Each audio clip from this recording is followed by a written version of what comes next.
Hi, welcome to the Coherence Lab. This is the human design stream inside the Coherence Lab, and today I am with my friend Shanna, and I thought it would just be interesting to just walk through somebody's chart with them. It's something I haven't seen a whole lot online, and I just think it's really helpful to just see how somebody approaches it. And I can guarantee that however I'm approaching it is going to probably be very different than somebody else, but hopefully you'll get a sense of what that looks like in case you yourself are interested in having a human design reading or learning more about human design yourself. So I'm going to jump in. Welcome to Shanna. Hello. Thank you so much for joining me. Yeah, thanks for having me. I'm excited to Yeah. be here. Yeah, I'm excited to have you, and I think it's going to be interesting, hopefully for you for sure first, and then maybe for others as well. I'm going to see if I can share. I'm just going to jump in and share your um, chart, which I think I'm going to do. I'm now struggling with sharing. I swear they move things in this app all the time. All right, here we go. Um, cool. Awesome. Yeah, Can you see yourself? I can. Awesome. Awesome. So cool. So I'm just going to jump in. I'm not, like I said, I'm not teaching you human design. I just want to show you through the lens of human design. And you'll probably pick up stuff along the way. And of course, if you have questions, just jump in and ask.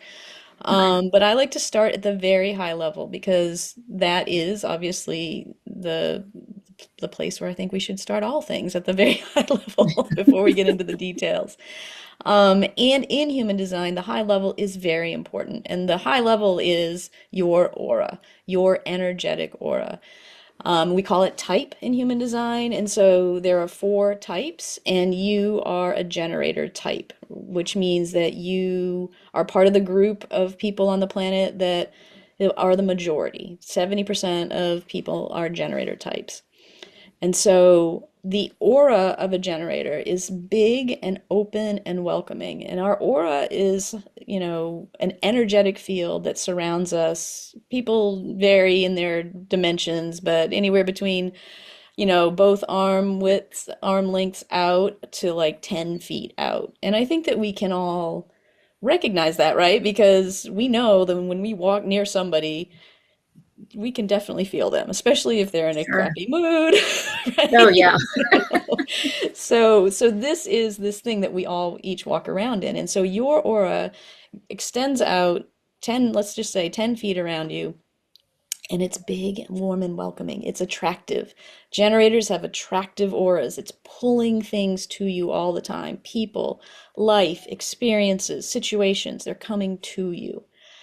And so, truly, if a generator is really being aligned, they just sit and be and wait to see what comes their way, right?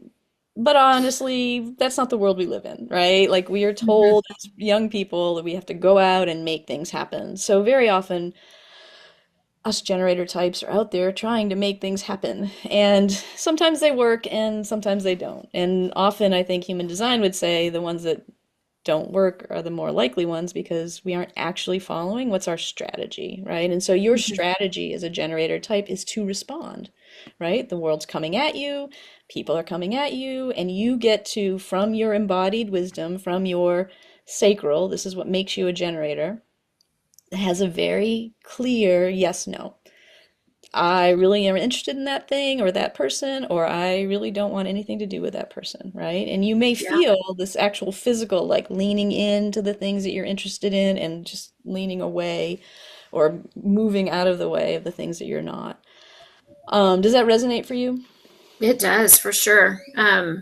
It's almost like the kind of thinking about your gut feeling, Hmm.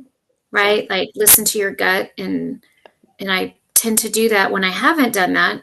Things have happened that weren't the Yeah. best for me, Yeah. but I've noticed that. Yeah, and I really do think that I do just kind of have this feeling of when people come in around me, just welcoming and caring, but I can tell if if someone is in a bad mood or what's going, and more than just looking at them, but really feeling Yeah. the energy of them. Yeah. Yeah. Yeah. So Absolutely. that, Yeah, well, that's good because again, like lots of people, like this is our embodied wisdom, right? You're absolutely right. This is the gut that people tell you to follow. Follow your gut, right? You have a sacral yes, no, and you have an open emotional solar plexus. So you don't have emotional authority, which means that you would need to wait a bit to understand for sure for yourself if really that Hmm. yes was right or not. You have what we call you're a pure sacral generator. Your yes no is on all the time and you can trust it and you should follow it. That's where your true wisdom lies.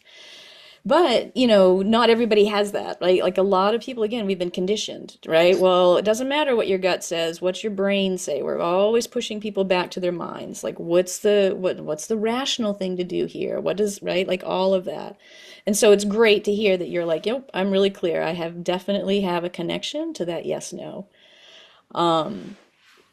And again, it's fast for you sometimes, right? Like Hmm. immediately, right? And so Yeah. that's also really it's really great that you're paying attention because that is where you're going to find alignment, right? Through following that embodied wisdom.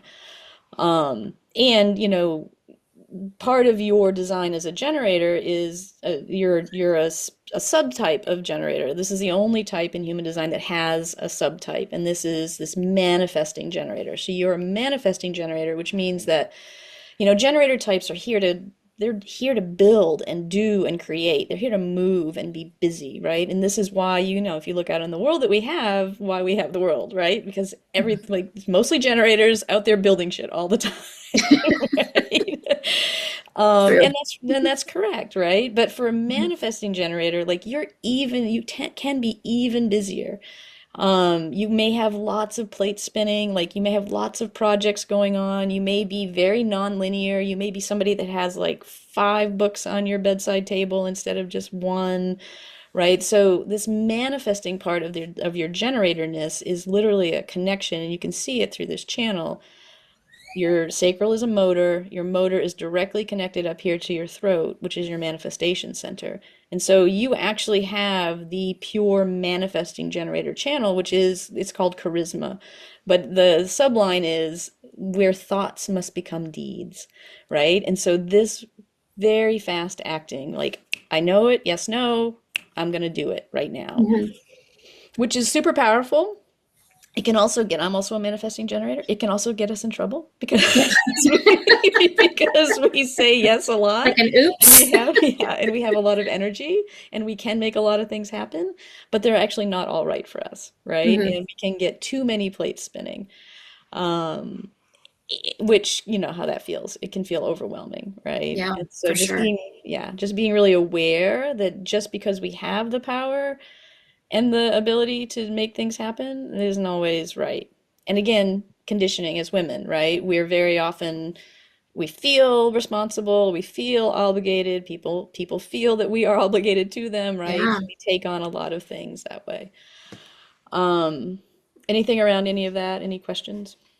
No, but I was just thinking about that at work. I was like, I have all these things at work that I'm doing to keep things balanced, but then I started thinking I don't have to do all of them That's right. because I'm getting really like unbalanced Yeah.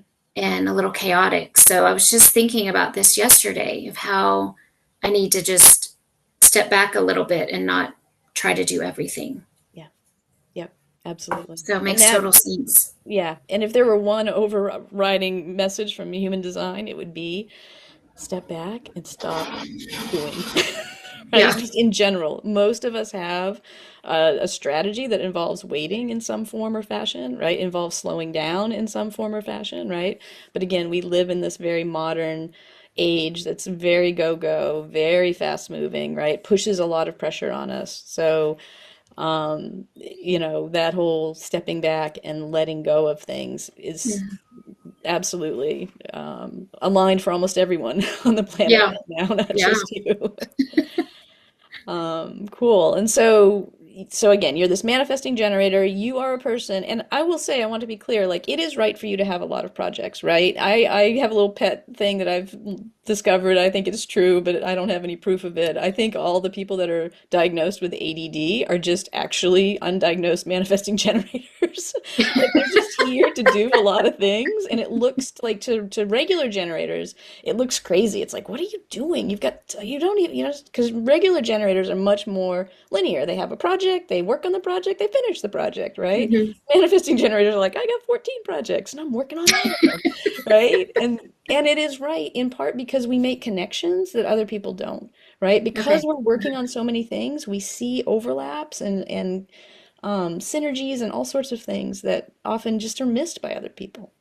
So I always try to encourage people to, if they have, people have been like, you're crazy, you're doing too many things. It's like, yeah, but this is kind of how I work best, right? I just have to be Yeah. careful to not get too many things going. Um, and so that's the very high level. That's your aura.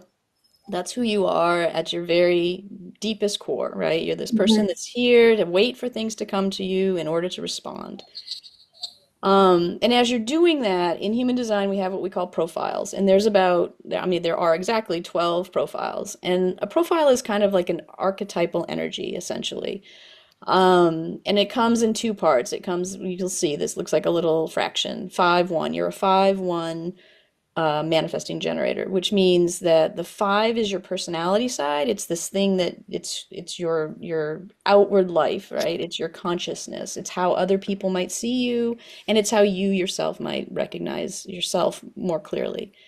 And then the 1 is on our what we call our design side, this side over here, which is more unconscious to us. May still be more visible to others, but may be hidden. It's hard to tell. We all manifest these energies in us differently.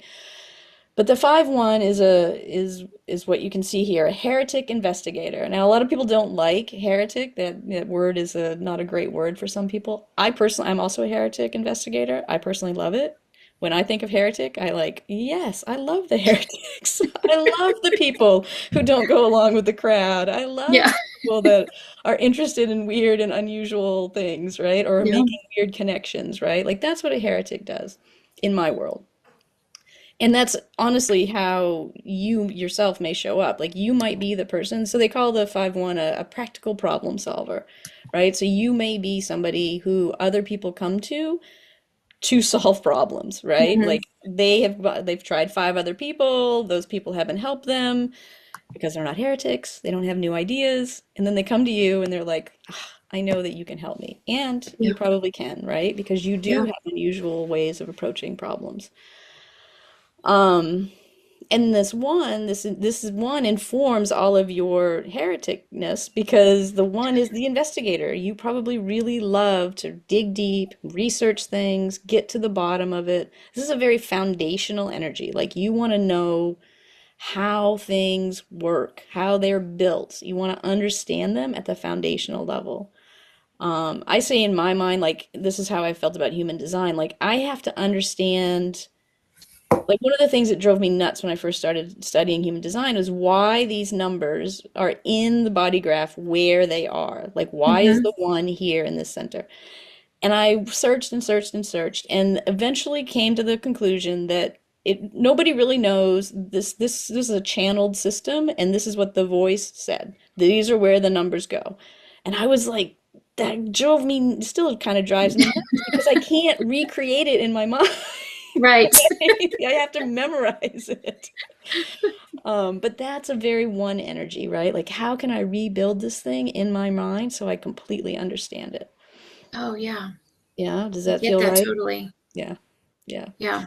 That makes sense. Yeah, and so you have this energy to be able to be a heretic, right? Because you have to know the rules before you can break the rules, right? And Hmm. so I think, and this is a very like there's a little bit of like a love fest going on in human design around the 5-1s. I don't know what it is, but people we're Oh, attractive, right? People we are problem solvers. We have what they call a projection field, like people actually think we can solve their problems, right? And so they project things onto us, which could be great to a point, and then you may also recognize there's times where you're like, I don't want to fix your problem, and people get really yeah. upset with you. They really are mad that you aren't going to help them, right?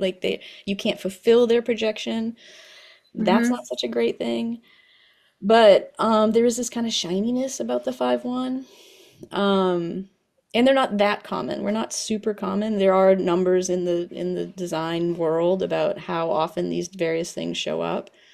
Um, so anyway, I think it's kind of fun. I love it. And I have so far found that every other 5-1 I've met, I also love. So No, I think we have an affinity for one another. that's good. I think so. Yeah.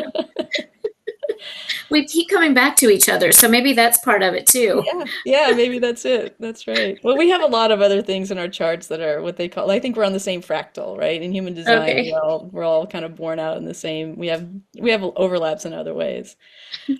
Um, so yeah, so those two big things are the things that are going on for you every time you meet anybody. The other thing I will say about a 5-1, that profile is a what we call a transpersonal profile. So we have personal profiles. Those people are very focused on their own process, right? To the point where they may even feel and seem selfish to other people, right? Like but it's correct for them. They're here to work on their own thing in their own way, in their Mm, own timing. You, as a 5-1, are a transpersonal profile, which means that you are actually, and you may feel this, I do, you're probably in some ways always looking out at the world in this kind of like, how can I make things better? How can I help more people? Where do I make the world at large more coherent, essentially, yeah. right? There's this outward look of a transpersonal profile that isn't quite so self-focused to the point where sometimes it may be harder to be introspective, right? Because it's like, Hmm. yeah, I get this, but what about all these people? Right? Right. Yeah. No, I do feel that for sure, especially with healing aspect Mhm. of wanting to just help everybody. Yes. Well, and that's funny you say that because the 5 carries the keynote of universalization, right? So as you're learning all these things that you're learning as an investigator, as you're solving problems in the world, really what you really want to do as a 5-1 is you don't want to solve one person's problems. You want to do exactly what you just said. I want to take this thing, this solution that I've just figured out and apply it to everyone or to Yeah. everyone that it would could possibly apply to, right? Sure. Yeah. Yeah. And Yeah. so that's the case in probably all sorts of things that you do, right? This universalization. I have a real efficiency thing, and I've never really understood it until I got to human design. I'm like, oh, that's why, because being efficient is a way of, kind of universalizing like how to ultimately do something the easiest way. Yeah. You know? For sure. Right? Like, which seems so super sensical to me. And then I talk to other people and they're like, why would you care? And I'm like, how could you not care about that? That's what I just told my coworker yesterday. I was like, I need efficiency. See? I And they're was like, like, why would you want that? I know. It's like I just need it. It's silly to not be efficient. How much time are we wasting? And Right. she just Yes. looked at me like she's the ADD brain for sure, but I was like, I need efficiency here. Yeah, yeah. But she's probably like a 4 profile. She's like, whatever, I'm just doing my thing over here. I Yeah, don't really totally. care. I love that. We'll have to get her data and run her chart. She would love that. That would be really awesome. I'll let her know. Yes. Yeah, that would be super fun. So, yeah, so I'm going to go through now. We're going to go into the body graph. We're going to look at these centers individually, and I'm going to do it where I'm going to look at the ones that are colored in first, what we call defined. And so, partly I do that because these are the pieces, these are the things that you're designed to be, right? Like, this is who you are, the energies that you might recognize, they're turned on inside of you all the time. They're consistent in you, okay? Okay. Now, that does not mean that this is how we show up in the world, right? This is how we were born, who we are here to be. But often what happens is we end up showing up in the world through our what we call open or undefined centers, right? These are the places where we're taking in energy. And so we'll go through these first, and then we'll talk about the open spaces next. Okay. We'll probably talk a little bit about both because they all obviously interact. But we've talked about your sacral. This is the life force energy, right? This is the thing that generates energy. And as a generator, as long as you're doing work that lights you up, that is meaningful to you, that you enjoy in the world, this generator will do exactly that. It will generate even more energy. Mm, If, however, you are not, or other generators are not, this energy, this life force energy is not fed, it's not fueled, and it will dissipate. And again, when we look out at the world, 70% generators, many of whom are not doing work that they like, right? It's really easy to see where their life force energy is not sustaining, right? Yeah. And as a practitioner, this is a place where I think is so key. Like if you have a generator type in your practice who hates their work, I don't care what else is going on for them, it's going to come right back to this, right? It's like, I Yeah. don't know what symptoms you're showing up with. It doesn't really matter to me because until you like the work you're doing as a generator or can find some meaning in it, even if you never will like it, that's not going to change, right? This is super important for the generator type. And I think useful as a practitioner. Hmm. Because you're going to see so many generator types who don't like their work. And they're Yeah. going to come in and they're going to be like, my elbow hurts. And you're like, yeah, it's not really the problem. Right. It's just your body telling you you hate your job. That's right. It's Um, hard to tell that to people, though. They don't get that. yeah, yeah, they don't believe it. I know. But that's They where I'm don't. thinking, like, I really do feel like just a little bit of knowledge of just pulling somebody's chart and saying, look, this is who you are, right? You can't Hmm. do work you don't like. I don't care. Like, you don't have to believe me. I'm just saying, it's just energy, Yeah. right? So true. Yeah. So again, like I said, your sacral is connected directly up to your throat, and our throat is our manifestation center in the system. Every bit of energy is being pushed through the root, which is a pressure center, and pushed through the head, which is also a pressure center, towards the throat for expression, right? And so you have this really powerful, like I said, sacral, yes, no, knowing life force energy, creative life force energy connected directly to your throat. Like this real ability to make things happen in the world, create things, say things, write things, whatever, right? Um, and you have two other connections to your throat, right? So you have a lot of direct energy to your throat to make Mm. things happen in the world. Um, And you have down here, I'm just skipping around a bit, but this is again your root center. It's also a motor. It is the pressurizing energy in the body. It's pressurizing all the energy up to the throat. It's adrenalized energy. It's the get up and go. It's the ability to move and make things happen. And again, Hmm. for you, it's defined. It's turned on. You have that on you, on inside of you all the time. And you're also transmitting that energy, right? So I always tell people that have this defined root, it's great for you in many ways because it gives you a consistent way of managing stress and pressure.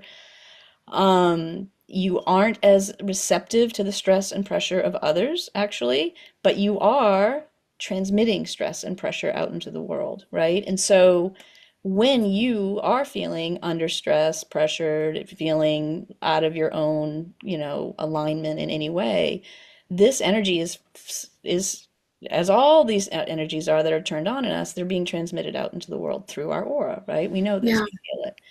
And so other people in your life who have openness here are picking that stress up, amplifying it, because this is what we do in our open centers. We amplify and then we reflect it back. And so you may find that you have been in positions where you're like, I don't know why that person is so stressed out. Like, right? Like, I'm a little stressed, but they're really stressed. And all they're really doing is showing you back your own stress in an amplified way. And Oh, interesting. yes, and they're probably confused themselves a bit because they didn't feel stressed before they were in aura with you. And they felt really stressed and they're like, oh my God, I don't know what to do with this, right? So that may not be a good thing, though. Well, it isn't. I mean, again, these are energetics. We can't control them. You're going to Yeah. always be transmitting this, but you can be aware of it, right? And Yeah. other people can also become aware of it, right? So, this idea that, okay, when I'm feeling stressed, I have to recognize that I am transmitting that into the world, right? And some Hmm. people have a bit of armor against, from it. If they themselves are defined, they aren't going to feel it quite the same way. But other people are, if they're undefined, they're going to totally pull it all in and amplify it in their own system. Yeah. Again, you can't change it.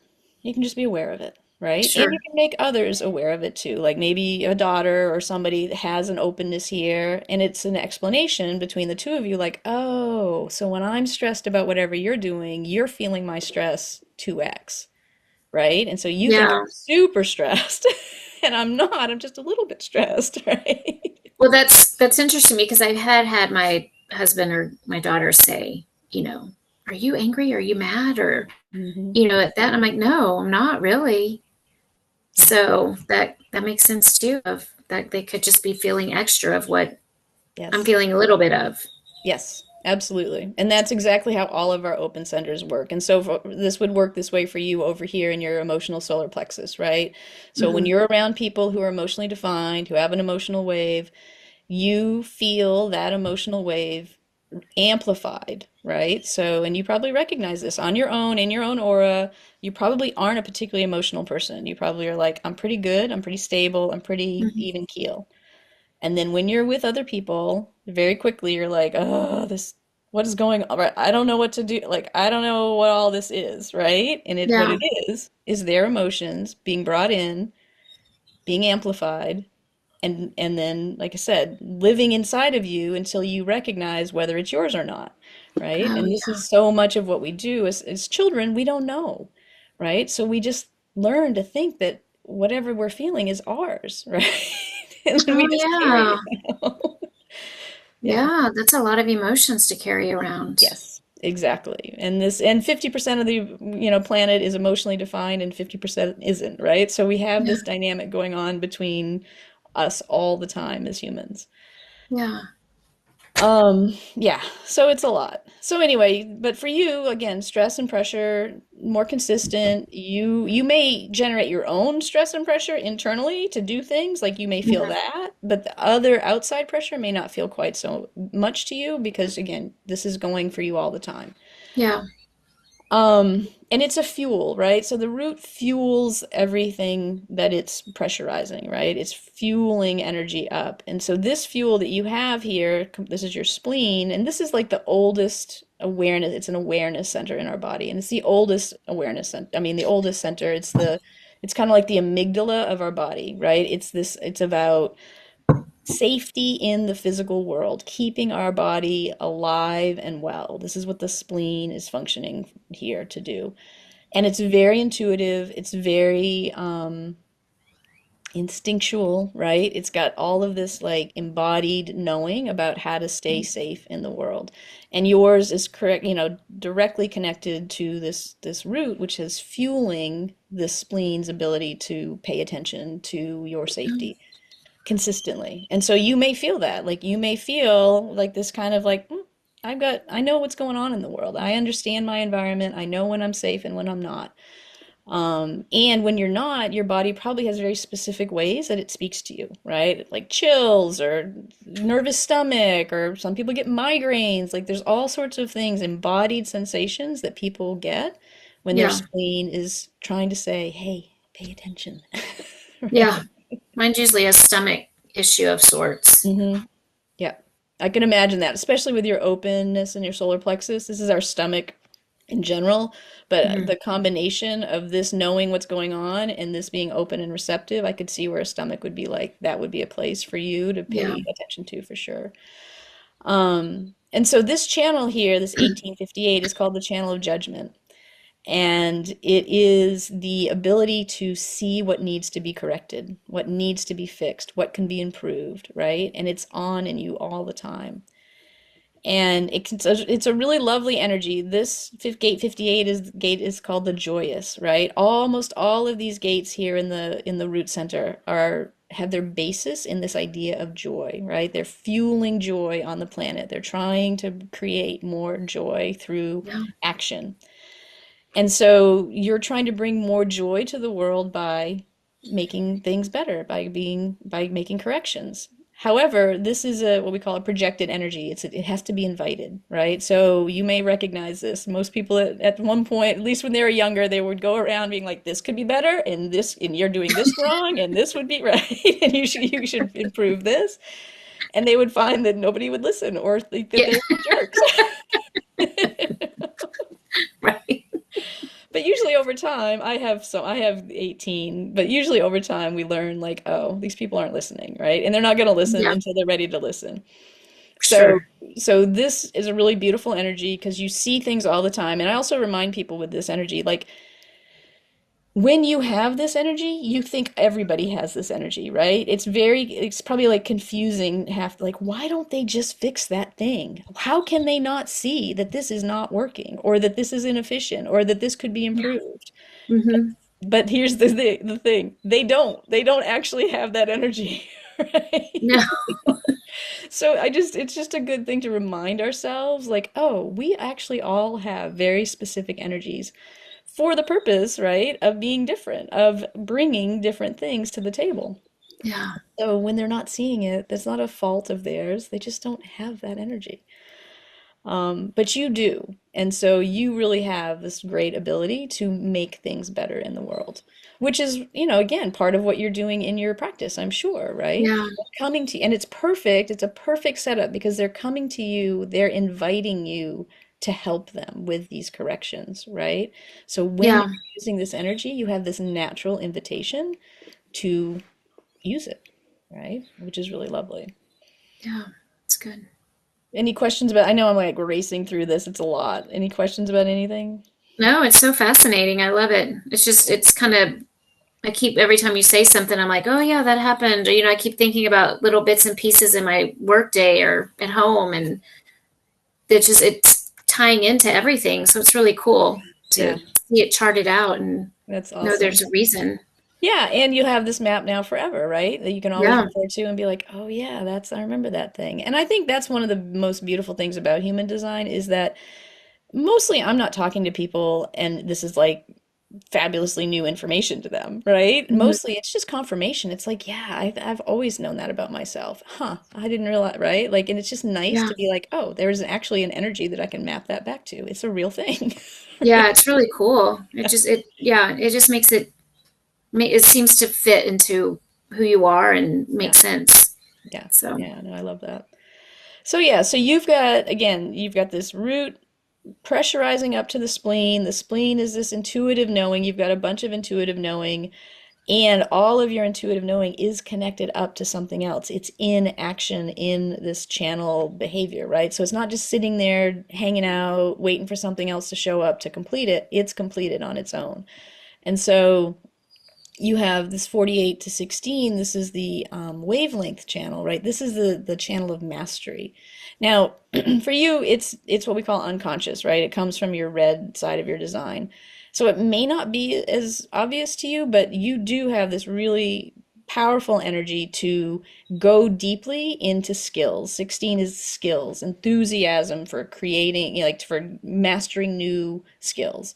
mhm. Um, and I see this in you. I don't think it's that hidden at all, but Yeah. the inclination to continue to find more things, to amass more skills is probably always going to be there for you, right? Like you're not going to be that 70-year-old sitting on a couch watching TV, right? No. You know?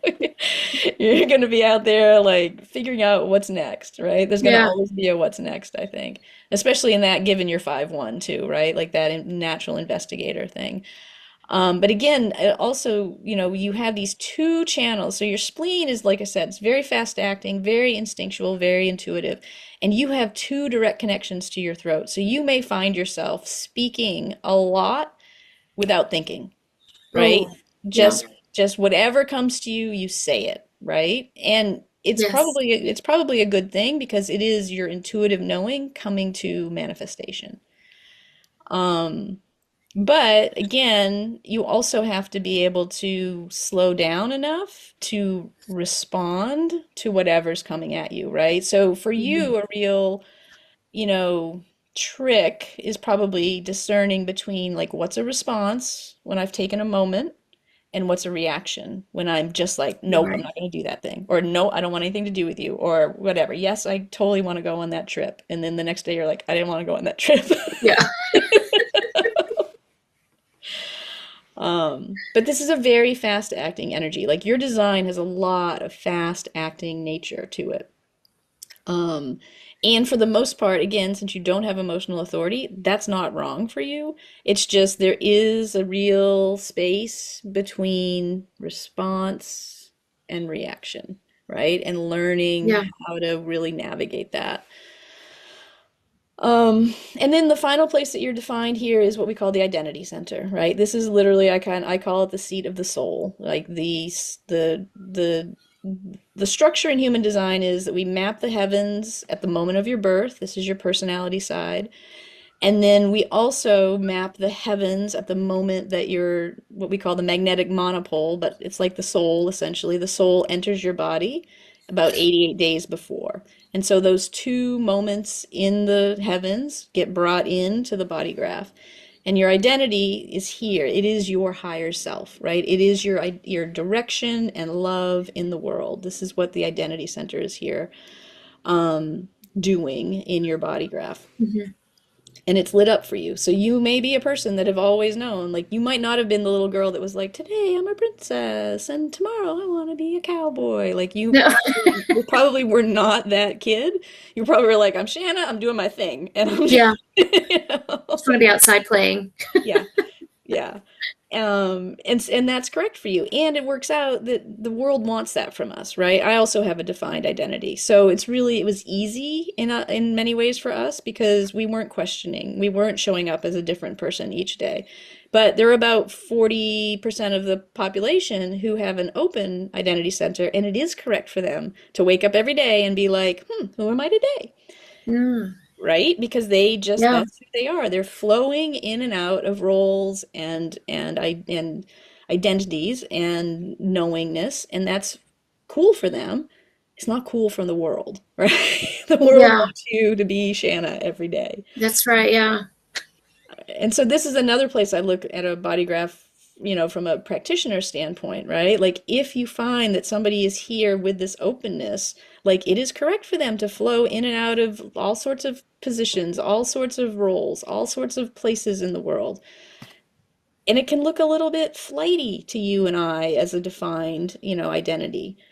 And the world might look at them that way. They might have taken in Yeah. conditioning about that, right? And so, Yeah, for again, this is a sure. place Yeah. where this can be really helpful for practitioners to be like, oh, do you have conditioning around this thing that is actually true and right for you?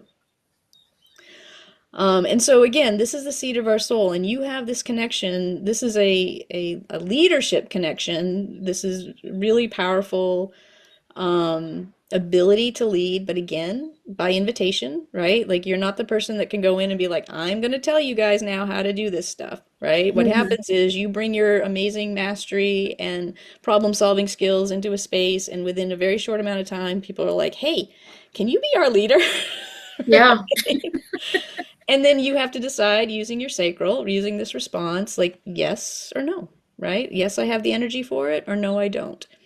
Yeah. But also, as a kid, I always talk to people about this. Like, as a child, and still today, like, everything you say and do and create in the world comes in part directly from your soul, right? And so, as a kid, when you took your latest painting or drawing to an adult and they said, "What's that?" you were like, crushed, right? Like, Oh there's my God, yes, totally. a Totally. right, because again, like you're speaking from your higher self all the time, right? And as a child, again, like we don't know that, right? We just don't we think that what we're doing is showing somebody something of ourselves, which we are, and that they're going to receive it graciously and reflect back to us our loveliness, right? But that Right. is not how it works often, right? So there's a lot of conditioning in here too, right? And again, my background, I have a creativity background. I'm very conscious of this piece of our creativity that gets shut down in us very, Hmm. very early on. And I think these connections here between this throat and this G center have a lot to do with that. And the people who have a direct connection I mean, we're all susceptible to being crushed around our own Sure. creativity. That is not in question. But there is a particular vulnerability and sensitivity here. And I just point it out because I think it's useful to know, right? Like, oh, I'm actually speaking from my soul. No Yeah, wonder it hurt so much when they rejected that. right. I guess Yeah. even if it was at 5 years old, Yeah. you're, It doesn't matter. It sticks forever, right? Those it 5 year old does. memories, man, they get buried in there deep. Um, and so, in human design, we talk about like all of these defined centers. Ultimately, what they would like to be doing is they all want to be connected up to one another. And in your chart, that is true, which means that you have down here, you see this single definition. Everything that's defined in you is connected to everything else, which means that when you have single definition, you probably are a person who feels pretty good on your own. Pretty self-starter, pretty much able to do things. Don't really, I mean, not that you don't have relationships, but you don't need them, right? Like Hmm. you can do your own thing. You're fairly self-contained. And this tends to be true for people with single definition. Their energy is pretty self-contained. There are people with what we call splits and triple splits and quadruple splits, and those folks generally need more companionship, partnership, collaboration. They just work better often with other people. Yeah. So, just, something to know about yourself, which you probably already know. I can work fine on my own. Yeah. Yeah. And then the last thing I'll say about your definition here is in this power column, you'll see these 12 gates in what we call the power column. And there's a whole other branch of human design that's called, I don't know, BG5 or something. It's about business. And it focuses very closely on these 12 gates. And you have a bunch of them. And so just what that means in short, I think in a short term, not short term, but in a shorthand is you probably do really, really well in businesses, in group situations. Like you have a bunch of these really powerful group dynamic energies, right? You bring a lot to the table when you're in Hmm. a situation like that. Um, and again, I just bring it up in part so that you probably recognize it in yourself, but just to know that yes, you actually energetically bring a lot to any group dynamic, and just to be aware that it probably means you get a lot of responsibility that you may or may not want, right? Oh, yeah. Yeah. And so I do that's have to be careful with that. yeah. Yeah, so it's another place to really check in with your energy. Like when you're in a group, you more than most people have all kinds of skills that could be called on to make that group stronger and better, and they Hmm. will call on them energetically. And then it's really important for you to be able to truly know whether you have the energy to do it or not. Um, Yeah. just so you know, like you have more of those energies than anybody I've seen. It's just Oh, wow. yeah, just so you know that. Thanks. Yeah, Good to so know. yeah, you would be a great corporate cog, but don't do I it. won't. I'm happy right now. Good, good. I'm glad. All right, and then now we'll go over to the undefined places in your chart, and it happens to work out really well from my perspective because you have two of the spaces that you have undefined, your heart center and your solar plexus, happen to also be the places in our chart where we're most likely to be conditioned when they are open, right? And so it's just an interesting example that you bring to the table. Um, and of course, you have your head and your ajna too, and we'll talk about them. The heart, again, this is exactly what it sounds like. It's our physical heart, it's our love, and it's got some direction in it too. And the difference between the identity love and the heart love is the heart is much more about the physical plane, like what's going on in the manifest world, right? Like self-esteem, like how do you feel about your own worthiness, right? Like your higher self, you're worthy at this higher soul level, but there may be Hmm. questions in your day to day about whether or not I'm a good person today, right? It's inconsistent in you. And being in an open space, again, this is where you've been receiving this energy from others and your whole life, right? Amplifying it and Yeah. trying to discern, like, is this mine or not, right? So it can be very muddled for a person with an open heart center about knowing their worth in the world, knowing what's of value. At Yeah. I've first, had those yeah, conversations with myself. yeah, right. And Sure. so, Yeah. but again, like where we're open is also where we're here to become wise, right? Like, so you're at the point in your life now where you've learned so much about the love and the value of others in the world, right? Because you're receiving it all the time. And you've learned over time what matters and what doesn't, right? Like what feels good and what doesn't, Mm, what you yeah. want to take in and what you don't, right? And so you have a very wide experience. And this is the case with all of our open centers, right? This is where we are learning to the full range of human emotion or the full range of human love, right?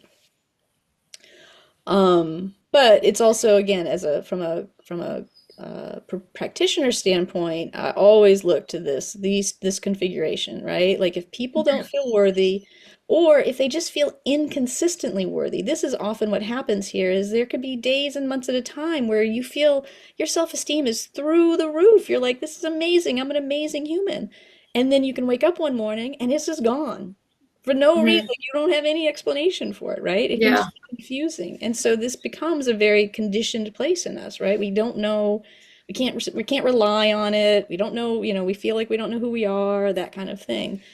And so from a practitioner standpoint, very helpful to know that that's what's going on for that person at an energetic level. Okay. In these open centers, we have what we call a not self, like a kind of like a keynote. And so just to be aware of, like in the heart, this is a place where people who have open hearts often feel like they have something to prove, right? Am I trying to prove something to either to myself or to others? Hmm. So we'll take on things and do things just because I can do that. I know I can do that. I'll prove it to you. Yeah. I'll prove it to myself, right? And then down here, the emotional solar plexus, right? Again, you're open, you're taking in the emotions of others all the time. And as a kid, that may have been very crazy making, right? Like it was just hard to understand why some moments you felt crazy emotional and then others you felt fine, right? Hmm. Um, and this, the keynote here is, am I avoiding confrontation or truth? Right? So we end up Oh, this yeah. emotional center, right? We want to just not, we'll do whatever it takes to make other people happy so we don't have to feel their bullshit, right? Right. Right? Yeah, for sure. Yes. Right? Yes.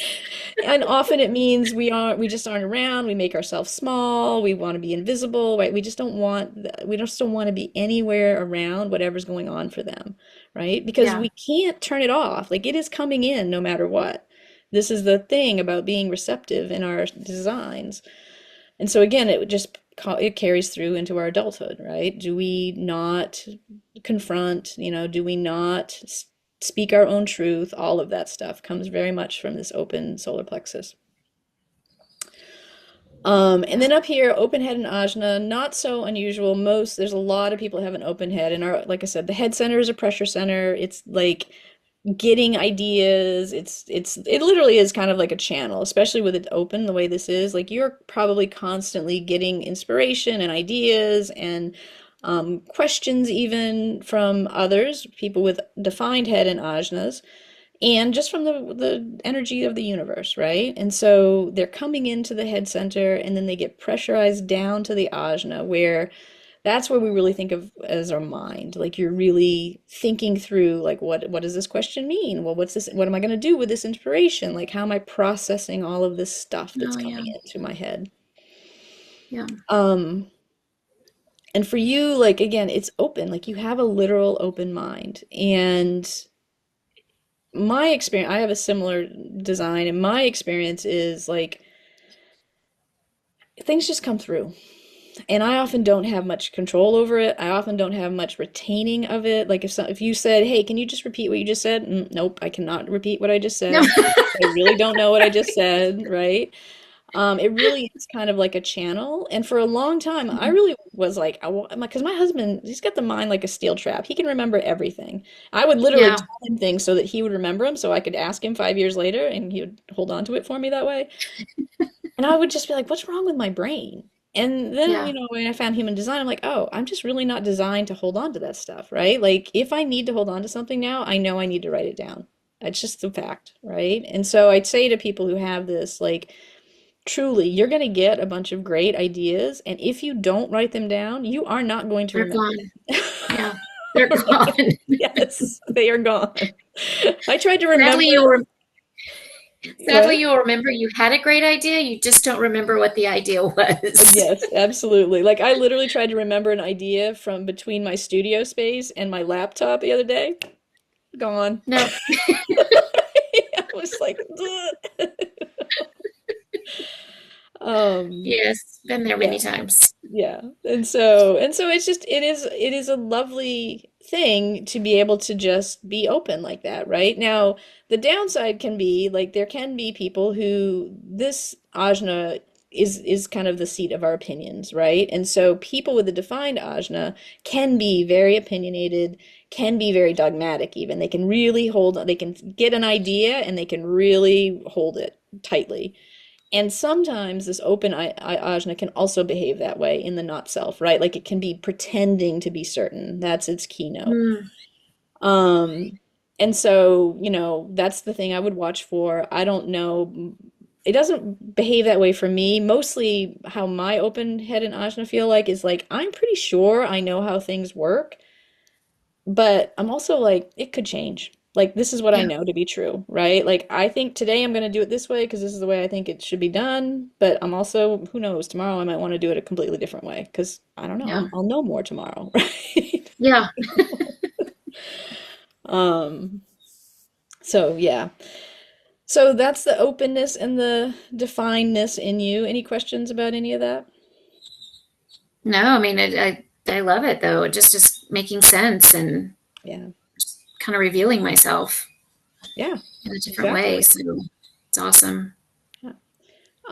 And then so one of the last things I'll tell you is just this theme here, this satisfaction, frustration. This applies to all generator types, and it's just they're just good signposts, right? So if you're looking out at the world and your projects and your people and your relationships, and you're like, I feel pretty satisfied, like I really am happy with the things that I see, right? Or the energy that I'm expending feels correct and makes me happy. Perfect. That's exactly what a generator should feel. But frustration, or for a manifesting generator, anger, those are the two signposts that you are using your energy in ways that you do not want to use it.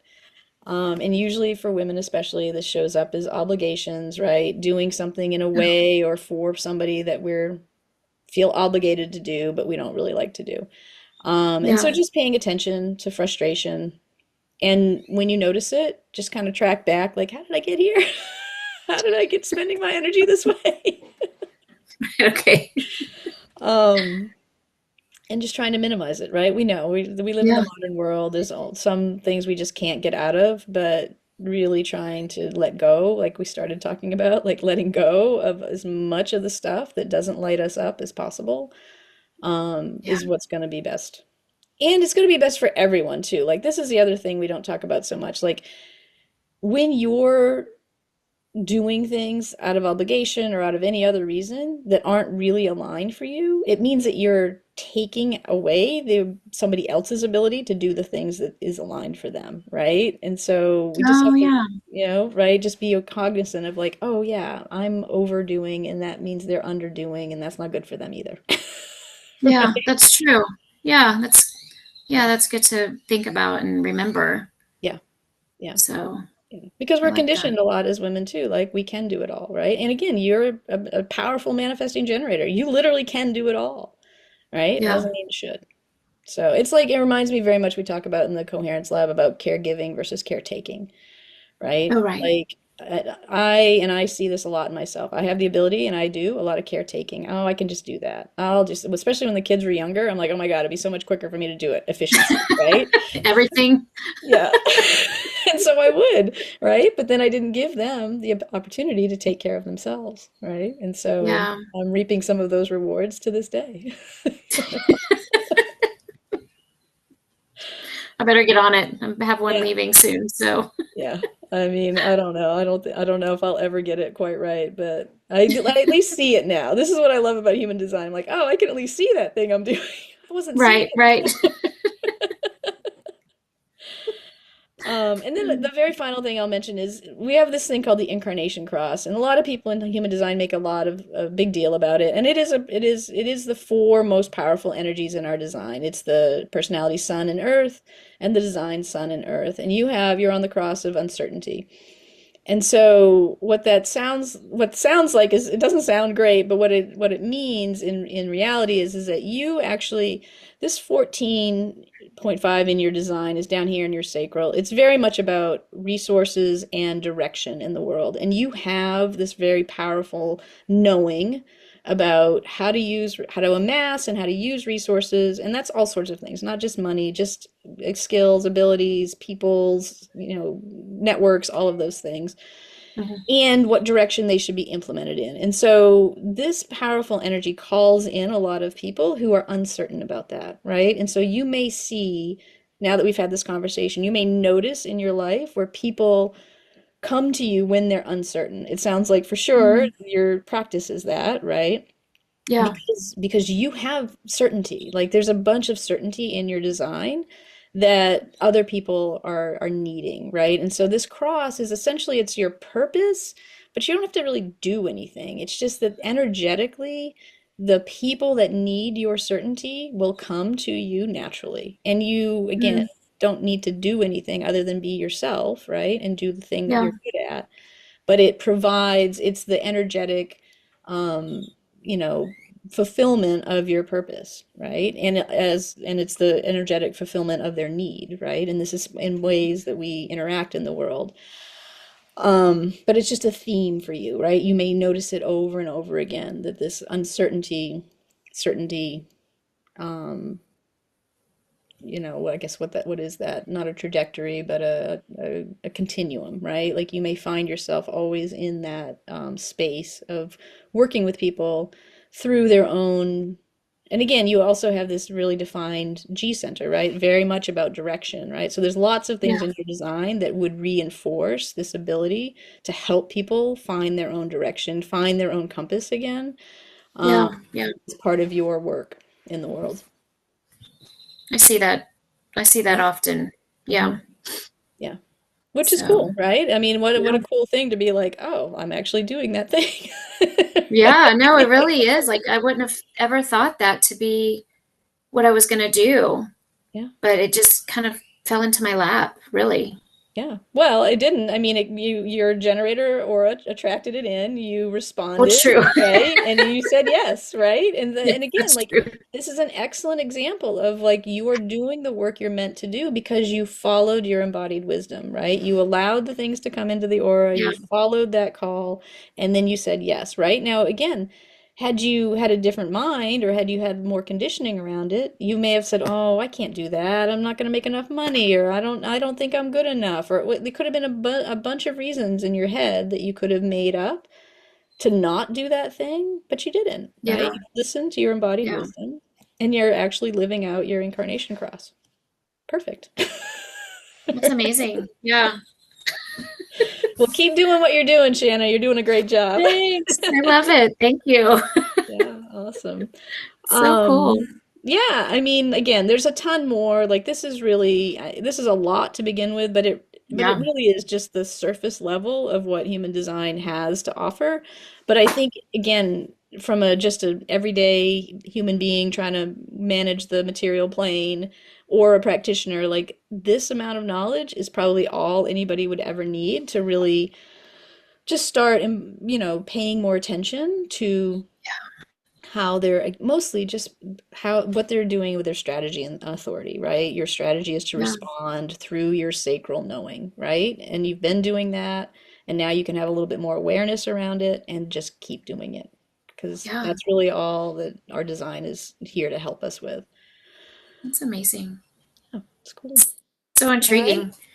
Awesome. Well, let me stop sharing here. Maybe. I don't know. But yeah, so again, any other questions you might have, I would absolutely welcome those. And maybe we can jump on in a few months once you've, played around with this a little bit and thought through it or just noticed other things about it and just jump on and Yeah. see.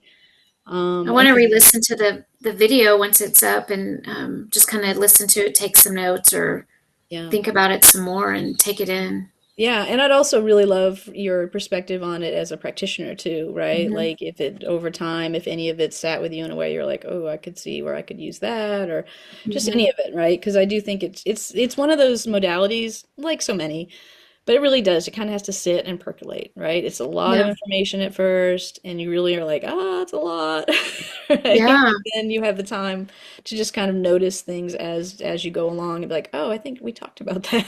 Yeah. No, Cool. I All definitely will right. do that. I'd love to think about it, listen to the video, and then have another chat about it and just kind of Yeah. dig deeper into it would be awesome. Yeah, no, absolutely. And like I said, there's more layers too. And so that for sure is something we could dig in deeper. I think you have a very exact birth time, right? I feel like Hmm. that's the case. Not everybody does. I will say for anybody that, doesn't know too much about human design, this kind of stuff at a very high level, not having an exact birth date, you can still get a pretty good sense of, that design. But the more deeply you go into human design, the more that exact birth date becomes really important. And so for you, Yeah. we have it, and so we can definitely dig into those next layers. Um, yeah, for sure. All right. Well, I Okay. totally appreciate it. Yeah. I Thank you. will put this up in the cloud and send you a link, and I'll put Okay. your contact information in case anybody would like to get in touch with you about the work that you're doing, which is also super fabulous. Thanks. Um, we'd love to do that. So thanks so All right. much. Awesome. Thanks, Christine.